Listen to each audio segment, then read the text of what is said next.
Hello, everyone. Welcome back to the reaction to the podcast for Fatties. This is still following episode 4, We'll Call Your Mom, Confronting the Harm of Fat Shaming Online. So here's the thing. A couple people posted some links in my comments last time, linking me to the Alan Roberts video that they think was the video that these girls were referring to. I watched them. I watched what at least one of the ones that was linked to me, and it wasn't the one they were referring to, but through that video I found the one that they were referring to. It was a 24 to 26-minute video. It's titled "The Four Fat Fatties." He had misread it. Instead of four fab fatties, he put four fat fatties, and that was part of the reason why I couldn't find it. So helpful there. I was able to watch it. Saying that he spent 28 minutes or 26 minutes or 25 minutes, whatever they said, talking about them is a little bit misleading. He spends the first, it's a part of a stream, and he spends the first 5 minutes or so chatting with his audience, mostly acknowledging people that like have lost weight from being obese, and talking about things that they dealt with, people that are currently obese and losing weight, just general stuff like that. It wasn't anything related to them specifically. Then he spends about 10 minutes going over their TikTok, and I was able to actually see their TikTok. And the one that they were talking about where the girl's like, of course, we're fat girls, of course we get enough for leftovers, and she had the stack of takeout boxes. I understand even less how they can be upset that people read that as her ordering a massive amount of food. Like, it would not dawn on me that, oh, all four women are out and they put all of their leftovers with the one woman. Like, why would they think that? That makes zero sense. Also, I kind of understood what they meant. Alan Roberts has always been a very abrasive man. He is kind of a no nonsense, he doesn't have any fucks to give sort of person. To a certain extent, after watching that video, I haven't watched him in a couple of years, and I kind of feel like he's flanderizing himself a little bit, because he went from being this kind of no nonsense person, just kind of telling it as it is, and there wasn't anything mean about what he said. It was just abrasive and direct. In this video, in the video where he's covering their TikTok, he calls a woman a thumb at one point, and there were some comments that just were completely unnecessary and did seem to have the purpose of humiliating the women rather than calling them out on their bullshit. Don't get me wrong, he called them out on their bullshit plenty as well. It's not like he was just an asshole the entire time, but I can see how their feelings were hurt. He was not very nice in how he referred to some of the women. Personally, that's something that I don't like to do. I don't like devolving my commentary into name calling, if that can be at all avoided. I really try to focus more on calling them out on their points than referencing their physical appearance, because to me that's just kind of what they want. What a lot of fat acceptance people want. They want you to talk about their appearance. They want you to comment on their appearance, because then their claim towards victimhood stands stronger. You know? Where if you're just calling them out on their points, most people can see that, oh, you're just saying this because I'm fat. No, this most reasonable people, I think, can see that, no, I'm commenting on your points that you're making. Whether you're fat or not is kind of beside the point. I'm talking about what you are actually saying. So that's just some things that I had with the video. If we have time, we might take a look at it, but we still have almost 20 minutes to get through of this podcast reaction, so that just may not be an option. So I wanted to kind of give you guys a look, or just a brief overview of what the video that they've been referring to contained. So without further ado, let's get into this. She nailed it. I was struggling with that word. For those of you who watch next week, I think you'll even see in that message how careful we were at making sure people don't feel judged and ostracized. And I mean, any negative feelings towards us, right? We tried to be genuine to how we feel while respecting everyone's boundaries. I just think we're sending a very, very different message. Because we're trying to be so inclusive. Yes. We're trying to create the most safe space and the biggest safe space that we possibly can, so that people feel like, come on in, the water's fine, so that we can, as delicately as we possibly can, tackle these hard issues, but let people know that it's still safe to sit with us. Oh, Well, I think the biggest part of that, and I mean, immediately, we care about feelings. Yeah. So, we're not going to fuck your feelings because we care about your feelings. So, I can't say something specific to this group, okay? Because I haven't seen the level of hypocrisy with this group that I've seen with some of the other fat acceptance people. But this whole thing of we care about feelings, fucking Fat Fab Feminist has put out something. It's like, in 2025, can't we just learn to be nicer to each other? Can't we be nice? When she, in her own, like within the past year, has responded to TikToks denigrating others because she disagrees with them. She thinks that, like, this one girl referred to herself as fat, and she's like, ma'am, you're a large, and she was putting that girl down. Hypocrisy on we care about your feelings is rampant in fat acceptance spaces. They care about your feelings so far as you agree with them. They don't care about maintaining a mutual level of respect. We've seen that across the spectrum with fat acceptance. Even, like, many of you remember my issues with Fat Sapphic Bro, who claim that, these people are so toxic, claiming that I'm toxic for going through their public profile and commenting on it, but yet somehow they don't see that they were the ones that crossed the line when they were trying to reveal personal information about me. They failed, but it was still an attempt. I have never posted anything about fat acceptance people that wasn't openly available on their social media. And even then, I've curtailed it because I don't want to necessarily advertise some things regarding them just because it makes me uncomfortable. But my point being that they're patting themselves on the back, saying they're a safe space, they care about your feelings. I'm not saying that this isn't true yet, okay? I'm not saying that this isn't true. But them saying this is going to make me have a much harsher eye on them for how they handle dissent. How are you guys going to handle when people disagree with you? Are you going to maintain a level of respect? Are you going to stick to the points and not attack the person? It's one of those things where I'm like, are you going to practice what you preach when it is against someone that is not like you? yeah. Notice how we also didn't say anything nasty about this person. I mean, I can. I know, but we totally didn't. can. We talked about how we don't like what they're doing for a living, and we think that's But we're not cool, talking about his appearance. We never attacked his appearance.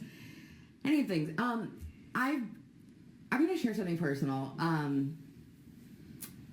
I also, in the midst of all of these comments and this video and everything, we all collectively have had a rough week outside of our internet lives. There's been a lot going on, and I was at a funeral this week for a dear family member, and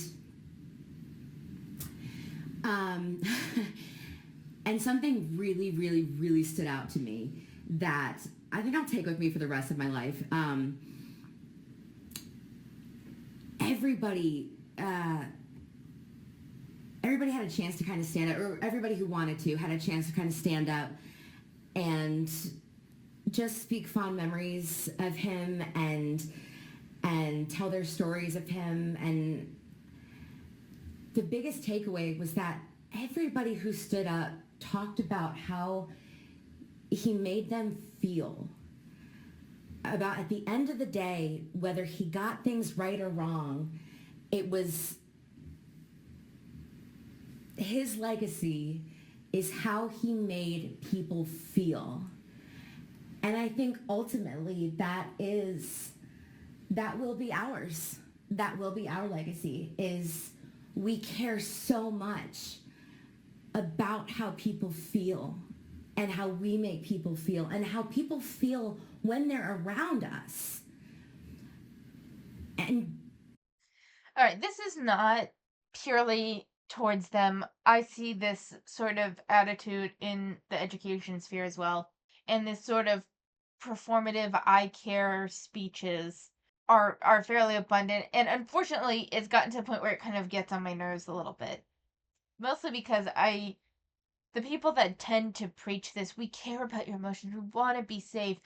We want this is going to be our legacy of being kind people. Like the number of people that I've seen like preach like that, and then I see their behavior outside of this very controlled environment, like they don't match up. I'm not saying that's the case for these women just yet, because I haven't seen enough of their behavior to say whether this is purely performance or not. I do tend to lean towards this is rather performative, because there's just something about someone preaching how kind and how much they care that just always comes off disingenuous to me. Let's be very human about this, you know? It's one of those things where it's like, I care a lot about my students, but do I let that consume other parts of my life? No. I don't know that I would classify myself as a caring person simply because my standard for what makes a caring or a kind person is rather high. So I don't really consider myself a kind or caring person. I'm a diligent person, and I think I have a decent capacity for sympathy, empathy, and compassion. But I would say I'm on a very normal level. I'm not exceptionally caring. I'm not exceptionally compassionate. I'm not exceptionally sympathetic to others or empathetic to others. I'm pretty average, I would say. I don't know. I'm always suspicious of people that sell themselves as the caring people, because usually, in my experience, those that say they are kind and caring as far as the person they are kind and caring to align with them in some degree. But that kind and caringness can fall away the instant something becomes troublesome to them, the instant someone makes them question themselves, the instant someone's ideals or ideologies are like polar opposite to them. That will fall away. We'll just listen.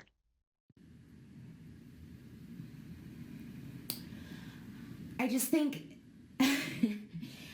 I just think that for someone to be so filled with hate that that's what they try to instill in people, I feel so sad for him.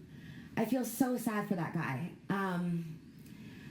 And see, this is oh, we're leading right into it. So this, like, I feel so sad for them. Like they're just instilling hate. I feel so sad for that guy. It's condescending.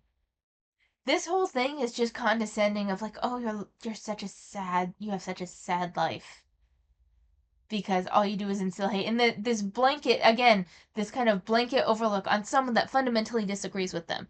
Now, is Ellen Roberts a kind person? At least from what I've seen, I don't know if I would say he's kind. I would say he's direct. I would say he's honest, at least as far as his opinions go, he's honest. He's not one to sugarcoat, he's not one to protect feelings, and I will acknowledge that. I don't think that he's a mean person per se. He might have gotten a bit meaner as he slanderized himself a little bit. And like referring to her as a thumb was not okay, he did have some mean comments, actually another thing, but he did have some like mean comments in his video. And I think that he didn't start out that way. And I think at his core, in his mind, he's viewing it more as he's not putting up with people's excuses and bullshit. And that he's crossed the line in that regard. I don't think that he's a bad person, but I wouldn't call him kind either. But to say that you feel sorry for him because he's so filled with hate, it's just condescending. It's just the thing that says to me, like, you're putting on a bit of a performance here, you know? Because Alan Roberts has plenty of followers. He has a wife. He seems to be going on vacations. He seems to have like a pretty decent life. And it's just he has strong opinions about things that are diametrically opposed to you. And you have an issue with that, and that's fine. But that doesn't necessarily mean that his life is sad. You know? I don't know. This whole thing about calling other people's lives sad, I don't know why I find it so offensive, but I do.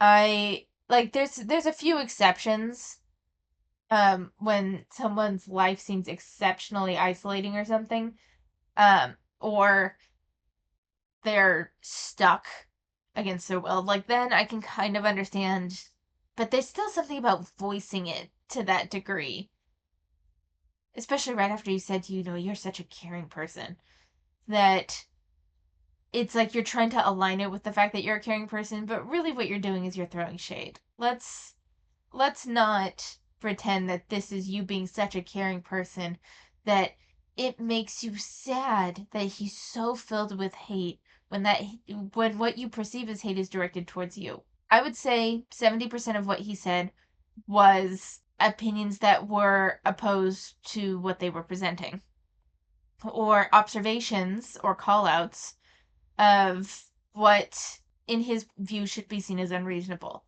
Not all of it was just hate. I do think there was a little bit of hate in there for him. Just there's some of it. Once it gets to name calling, I do tend to put that under the hate umbrella a little bit. But this is the thing: is that fat activists often blanket all criticism as hate, and it's not. There was some hate in his video, and I'm not going to deny that. He's very abrasive, but most of that was simply just abrasive tone and abrasive wording for a reasonable counterpoint. There's just it just this is hitting my condescension sensors, and it's pissing me off just a little bit. But I'm gonna choose to live my life like my cousin who I just lost, and um, because that is what I truly care about. Is how people feel when they're around me. Yeah. I think one of the things I had to do after all this is kind of look at myself and say, you get to continue being you. Your life continues as normal. You get to hug your dog and kiss your dog and keep on going. That this is not something that actually stops you. And that's what he wants. He wants us to stop. He wants there to not be people positively, proudly, joyfully existing as fat people online. I don't know if it's that he doesn't want people to be joyfully existing online. It's the promotion of like benefits of being obese that he has very staunch opinions on. This and here's the thing. People having very strong opinions about what you do doesn't mean they hate the fact that you exist. And this is one of the things I've noticed that a lot of acceptance people can't seem to really differentiate, is that we can have opinions on your actions and we can have opinions on your rhetoric, but that doesn't necessarily mean that we don't want you to exist. That doesn't necessarily mean that we want you to starve yourself. Like, it means that you are in the public square, you're putting something out there, and we may have a problem with it. And as per public square forum sort of things, you're going to have a response to it. So, I don't know. Like, I don't. Like, if you're like, I still get to hug my dog, I still, by all means, I understand if you're confronted with the abrasive criticism and the little bit of a mean streak that Ellen has, and you want to frame this as this way, if this person doesn't have to have this level of effect on your life, I think that's fabulous. Yes, think about the positive things in your life. Think about the friends that you have, the dog that you get to hug, and the loving family that you have, to remind yourself that the internet is the internet. I completely agree with that. I just don't think that boiling this down to hate And internalizing this as someone having a hate towards your existence is the answer. And it is dehumanizing. Marie keeps saying putting the human back in humanity, right? Mm-hmm. So truly recognizing. Genuinely, I would be curious to see what they found the only one that I would say, the only thing that comes to mind that was dehumanizing was when he referred to one of the women as a thumb. And again, like the name calling and stuff. Like, I'm not saying that it wasn't there, but to boil everything down, and I understand when when you hear criticism about yourself, honing in on the worst of it is just the natural human thing to do. I'm not faulting them for that at all.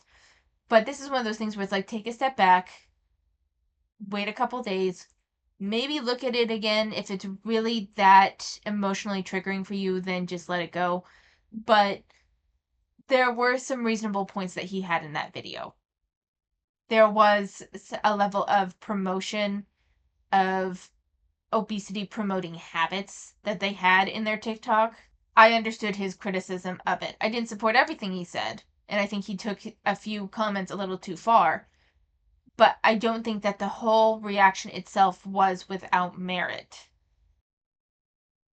That fat people are full humans with loved ones, goals, lives, dreams, feelings. This can stop. Doesn't want to be touched. Boundaries.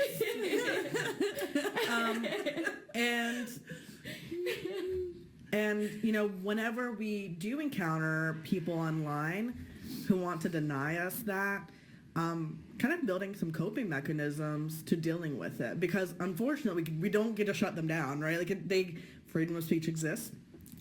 It shockingly doesn't fall under harassment claims, but See, it shockingly doesn't fall under harassment claims. No, it's not even shocking that it doesn't.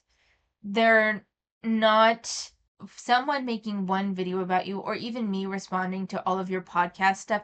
You are putting opinions out there. You are putting talking points out there that can be argued against. That's not necessarily harassment against you. And if they do call you names, is that civil? No. That's the one real big hang up I had with Alan's video, is when he called them names. I didn't appreciate it, and I'm against that for both sides, because I think it brings down the argument into something uncivilized. Personally, that's my personal opinion there. I make serious efforts to not call people names. There have even been a few times when I did not adhere to that, and I heard it when I was editing my video, and I'm like, oh, I don't like that, so I cut it out of my video. I think I might have even missed a few, but I think I've gotten better at it as this channel has gone on. It doesn't fall under harassment. You put things out there, people can respond to it.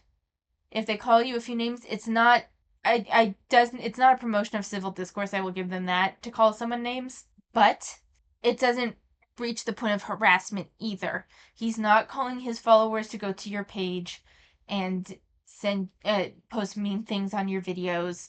He's not, given the general makeup of his channel, he's not targeting you. You are simply part of the space of discourse that he covers, much like me. And so when you enter that space of discourse, you have to be prepared for people to have vehement disagreements towards you. It's not harassment. People are allowed to say whatever they want, and they can, well, within a broad range. And if they disagree with you, you have to just deal with it, even if they don't phrase it nicely. I tried multiple times, actually. And so, you know, what are the coping mechanisms? How do we deal with trolls? We will find your moms. Oh. And we will tell them. We will take revenge. But see, this is one of those things where it's like, I can't believe that it's not harassment. He wasn't terribly kind, but he really only posted on a publicly posted TikTok that they posted on their public social media profiles. That's all he reacted to. This one TikTok that they posted on a public social media profile. And then they're saying, even if this is joking, I still think that it lends to the point that I'm trying to make, is that they're like, how is that not harassment? And then they talk about finding the people who oppose them, finding their mothers and essentially telling on them. So you are looking to go deep into a person's personal life to find a family member that may not have anything to do with what they post online, to make sure that they know to create discontent within their personal lives, completely outside of the argument, completely outside of the topic, simply because your feelings are hurt. How do you not see that as harassment? How do you not see that as crossing the line? How do you see how do you not see how that is taking it too far? I'm gonna tell my mom. I'm gonna tell your mom. Don't find My her. mom is gonna call your mom. Yeah. Well. Yeah. Oh, that cracked me up so badly because you always touch us when we're upset, and then you're like, "Get the fudge off me." It's so true, though. I grew up with a mom who flinches when you touch her, so just know that it's like I can take a little bit, and it's like, all right, I'm done. So I think all of this has just reminded me that misery truly does love company. If they see people even living with a little bit of joy, that's when they want to attack because they're not happy people. And so that See, this is so you guys talk about, oh my goodness. You guys talk about caring and compassion, and yet here you are. You always say how these people don't know anything about you, when and yet they're commenting on you, when the people commenting typically, most often, at least from what I've seen, comment on the content of the video that you put out. You guys are the ones that are making broad generalizations about their lives. I just if and again, condescension. My condescension senses are tingling. honestly just makes me feel bad for them. It's another reminder that you can't hate your way to a better future or a better tomorrow. Like, I honestly wholeheartedly believe that if there's going to be any change in the world, it's going to come from loving and like truly loving. And that means yourself, your friends, your neighbors, just realizing that each of us has our own very unique story and that life is hard enough on its own. And I don't want to be the thing that breaks someone. Yeah. Because you never know what somebody is going through. Yeah, so you never know what somebody is going through. You never know, how close they are to the edge. I know as fat people, there's a lot of like stigma that like a lot of us have depression and anxiety and all these things. And guess what? You're right. A lot of people us have do. depression, anxiety. Right, and a lot of everyone does. Yeah. But I think when there's just so much pressure to change literally everything about yourself, that you're not worthy as you are. So there's so much pressure to change literally everything about yourself. I can't tell if she's speaking generally or if she's still responding to Alan, because all he really talked about was their weight and the glorifying of obesity. That's all he was talking about. That's not the entire the idea of how fat you are or how thin you are or anything physical should not be self. That I find concerning, but I'm not 100% sure that that's what she meant, and or if she's talking more generally about society and how, depending on your personality, you can be there is this expectation to change yourself. I'm, for example, for a non-physical example, I am severely introverted, right? I'm severely introverted.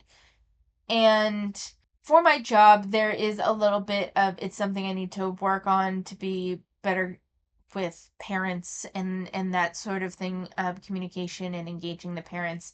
That's something that's definitely an area that I need to work on. But in terms of like work stuff, I've caught a little bit of flack for the fact that I don't want to go to any of the after work socializing things.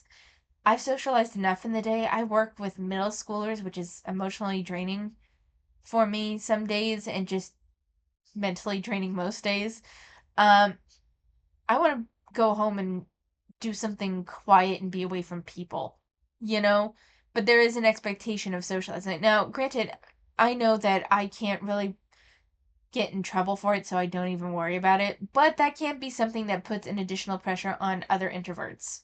There's generally a societal expectation to be more social. So, like, if you're talking about the different ways that society places expectation on the individual that conflicts with varying personalities, that's a conversation that can be had, but I can't tell if she's talking about that broadness, like she's tying the anti-fatness thing into this broader subject, or if for her the anti-fatness thing is the broader subject. Like, that's about as broad as it gets. I can't quite tell what she's saying there, and I'm not going to assume yet unless I get more clarification from what she's saying. But that's something that just to keep in mind. I'm wondering if when they're like changing everything about yourself, are you only talking about the fact that you're obese? Is that the be all end all of your perspective of that, or are you speaking more generally? You know? You don't deserve to exist. You don't deserve this decency because of how you look. Yeah. Why wouldn't I be depressed? Like, what? Like, that's insanity to think that some of us wouldn't have those struggles. And one of the things that kind of makes it all worthwhile is knowing that because I've had those struggles, that I can empathize with people. I can relate to them. I can remember that, yikes, those words were harsh. What's behind it? And even though this man was so vile, so disgusting, I understand that he's making a living. And I understand that this is what he does. This is how he lives. He doesn't see it as being wrong because it's money to him. And as much as I feel sad for him, I don't hate him. Like, I wish he would find an actual job.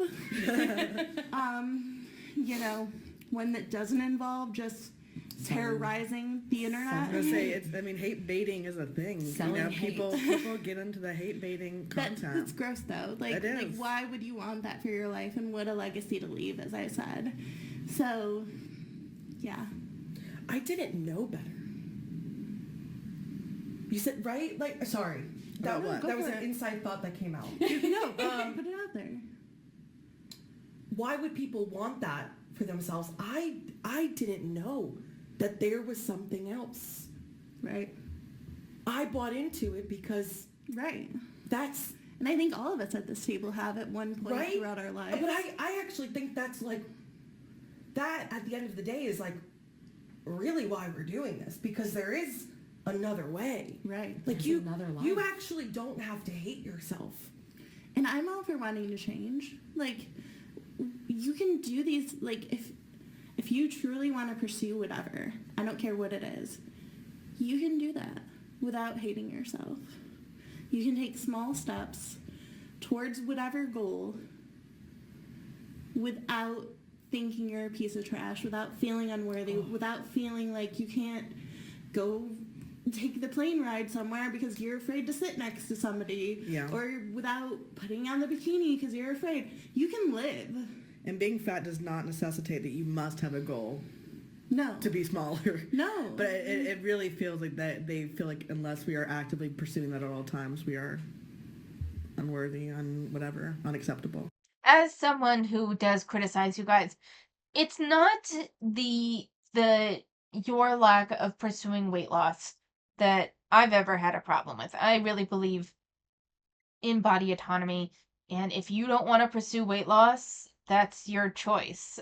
I don't think that it's healthy for you, but it is your choice. My issue comes with, one, the hypocrisy. Don't judge me for not wanting to lose weight. Oh, but I'm gonna judge this person and that person for posting weight loss content. That pisses me off. It's hypocrisy that pisses me off more than anything. But then also this promotion that you can be healthy and fat. I'm not asking for you to even acknowledge that being fat is unhealthy. I'm just asking you to not promote the opposite, that being fat is healthy. Like, you don't have to endorse one way or the other. In fact, I would prefer you not endorse one way or the other than promote that you can be fat and healthy to young people on an app like TikTok. But that's its own thing. That's separate from you like intentionally pursuing weight loss. I don't care one way or another. But don't be a hypocrite and don't promote with essentially misinformation, and we'll be good. Honestly. You can't. The narrative of you can't dream bigger unless you're dreaming smaller first. Yeah. And we're refusing to carry that on. Yeah, we are. And we're refusing to be sorry for that. Yeah. So sorry, not sorry. Peace, love, and rock and roll. With peace and love, no thanks. Thanks.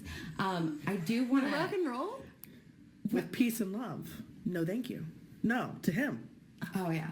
You Not to rock and roll. I was so confused. I was like, We love rock and roll. we love rock and roll. We do. I want to go back just quickly to one of your points because it was also something that I talked about this past week about how we've seen so much also in the last week of this whole gaslighting thing of constantly. Where are you going? My leg is actually dying from trying to sit like that. That's fair. Of this whole fat people are so depressed, fat people are so angry, fat people are so this. If people would stop to consider that again, fat people have their whole lives been told you're not good enough, you're a problem, this is a problem, you need to fix yourself. But then to get bombarded with thousands of messages or comments and a 26-minute video, whatever, and then to turn around and say, why are fat girls so angry? Why are fat girls so angry? That is just so disgusting to me. It's disgusting to you because it affects you. If this were inverted at all and it was thin people, you wouldn't give a shit. But, well, we're gonna let that go. The thing is that, so let's say that you can be angry about the messages that you've received and that you're tired of being always told that you, in your mind, that the message that you're receiving is that you are unworthy and that you have to lose weight to be accepted and XYZ. We're just gonna leave that as it is. That's fine. The issue that I have with fat acceptance people is that, one, you take these messages that you've received, but then you take it to the nth degree, saying that everyone should accept you, including doctors, and they shouldn't be commenting on your weight. That's an issue I have. And then the other issue I have is that you can be angry, but then that anger isn't directed at an overarching system. You guys always tend to go towards something more tangible and towards specific groups of people, meaning fitness influencers or whatever, and bad mouthing them or just thin women and making response TikToks to theirs, which on its face I actually don't have a huge problem with. What I have a problem with is you guys doing that and then claiming oppression and bullying when people call you out on your bullshit. That's where I have a problem with you. That is where I want to say, quit your fucking bullshit. You guys criticize others just as others criticize you. And you guys want to create this narrative that, no, you guys are victims because people are fat phobic. So you call this thing fat phobia, you call it, anti-fat bias and whatever, simply so that way you guys can maintain a position of victimhood. And through maintaining that position of victimhood, there seems to be this kind of mental gymnastics and or hope that your opinions on others, especially those that are thinner than you, can then be beyond reproach, because if people were to speak out against you, then they're speaking out against a victim. That seems to be the general formula that I've seen of the fat acceptance community, is that they engage in the very toxic behavior that they say they hate directed at them, and that how it's unfair that it's directed at them, yet they participate in similar behaviors just towards other groups. It's kind of one of those things where it's like, welcome to the court of public opinion, and just like the court of public opinion, and just like actual, I can only say US court, you come to court with clean hands. If you have something you're hiding, it's gonna come out, and it detracts from your claim. Just want to put that out there. Something that I was talking with my aunt last week, and it was actually about a completely different topic, but I think it actually applies to us too, is that they will tell you that we are the bomb. right? That we are the ticking time bomb, that we're just, if fat girls are so angry and they're rude and they're, God, why are you so, you need to chill. Like, right, why are you so defensive? Why are you so this? They will tell you that we are the bomb. But what they'll never, ever, ever admit is that our whole lives, society has been lighting that fuse. I just want you to think about that. I think that's a really good way to wrap it too. We're fat. I'm sorry, did you have another thought? Go for it. No, I guess I was thinking, I think that could be the ending. I guess kind of like, what is the takeaway for our audience who That's is fair. not the people leaving these comments? Ooh. You know? That we're going to keep championing and we're going to keep our heads down and doing the work. And we want you to join us. And I remember, I've been thinking about this whole time. If you're not part of the fat community, but you also don't agree with someone who would make a 26-minute video about us, be our ally. Be our ally, because I've had people comment. I'm sorry, people don't owe you allyship. As granted, I don't view myself as having much in the way of identities that would conflict with the average person's idea of how a person should live, mostly because I'm quiet. Mostly I think people would comment on my lack of a social life, but I'm happy with where I am, and that's fine. The only thing that I really have that would, as they're presenting their fatness as something akin to sexuality, at least that's maybe not them specifically, but generally the fat acceptance people, I am asexual, and I've had some pushback on that before. And the thing is that I don't expect allyship from anybody. They think that it's a hormonal imbalance, that's their opinion. They think that it's something I should see a therapist over, that's their opinion. Like, I don't expect people to believe me. I don't expect people to automatically ally themselves with me. That is not an expectation I have of people. It just is what it is, you know? I don't think people owe you allyship. Especially because being fat isn't like being a person of color. It's not even like having a being like gay or under the LGBT umbrella. It's not like having a religion that people have preconceived notions about and will target people over. Being fat is a series of life choices that you make, and while I don't think that you should be harassed for it, people don't owe you allyship for it either. Me, I've had people to my face say, why do you post about being fat all the time? Why do you make so much noise about being fat, about fat people, whatever? Why is it such a big deal?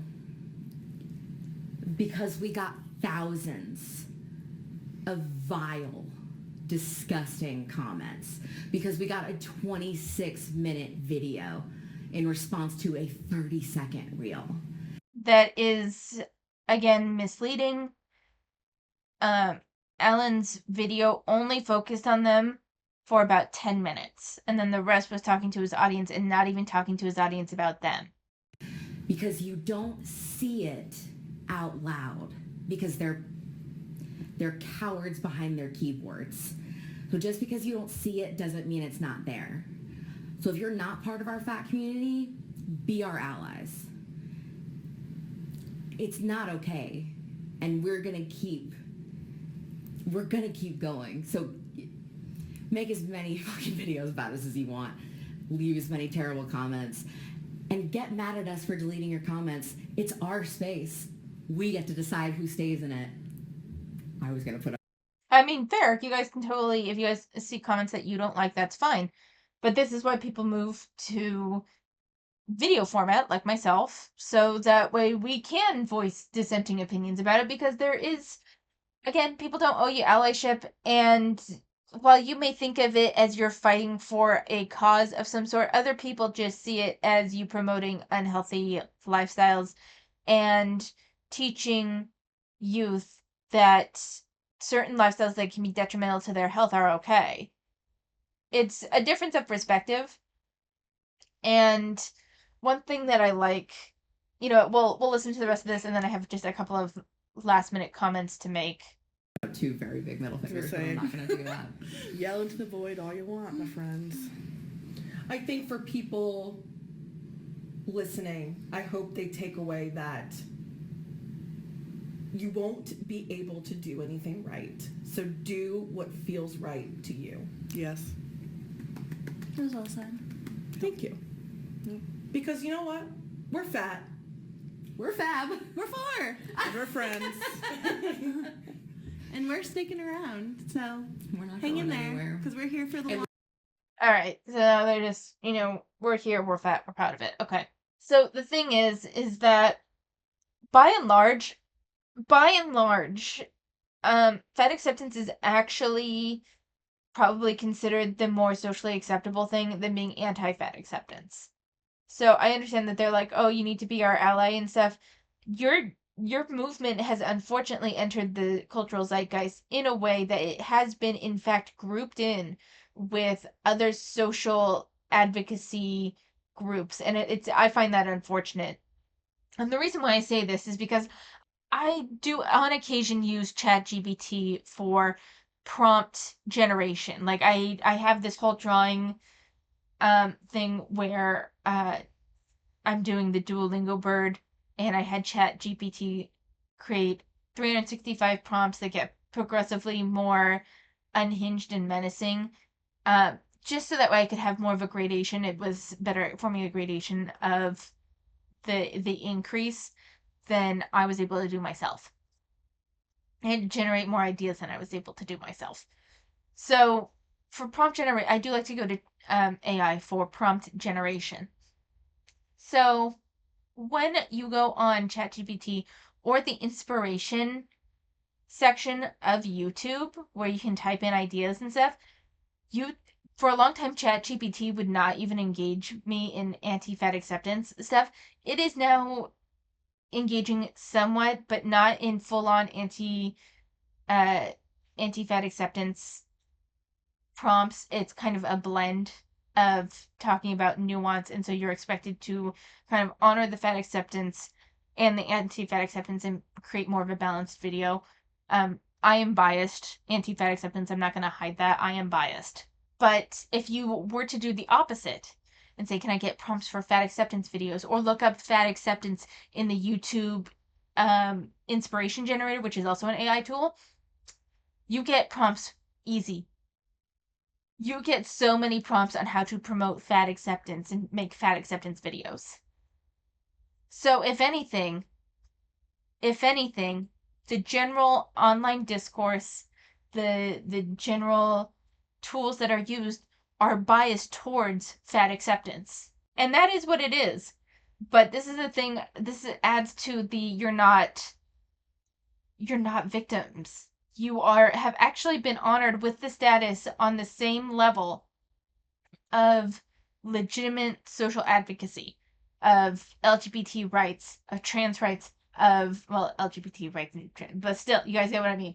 Fighting against groups that are anti-people of color, all of that. Like, they are put on the same level, which I disagree with and I don't like, because I don't feel like fat acceptance should have reached that level of acknowledgement, personally. People don't owe you allyship. And honestly, I think Ellen may have crossed the line a couple of times. I don't think he was vile towards them. But I want to end this with the reading of one of the comments on this video. And it says, I'm in my 50s, and I've been fat my whole life. I don't mean any disrespect. I'm truly curious about this. Why do you, or anyone reading this, care so much about what people say about you? I have honestly never cared what complete strangers have thought or said to or about me. Their opinions don't matter in my life. And this is such a, yes, this is the internet. Take what you want and leave the rest. The Fab Fetties responded to this saying, fair question. Most days it's easy to brush off. When people make content specifically targeting you, it's hard to do so for some people because it feels so disrespectful. part of it is processing someone treating you in a way you don't like and then moving on from there. But I think they got kind of stuck and mired in that situation, but we're just going to leave it. We're going to leave it. I don't have anything to really share this week because there's been so much. I've been fighting my job about my contract. I had to go to the union. Posted a little bit about this in the community tab. And it just was so stressful for me that I couldn't concentrate on anything. I couldn't read manhwa. I was so stressed and preoccupied about it because they were arguing hours and compensation. And I was really concerned I was going to lose like a third of my income over this. And it was all but guaranteed to me on Friday that I am going to have my contract honored as it's written, which allows me to keep the full amount of my income and all of that. So, moving forward in this next week, I'd like to get caught up on the manhwa that I missed and get back to practicing the instruments that I was practicing. And I want to get back to, I've been playing with the yo-yo and stuff, but for this week, I just don't have anything. So I'm going to leave it here. How's your New Year's going so far? Let me know. Take care of yourselves, and I will see you next time.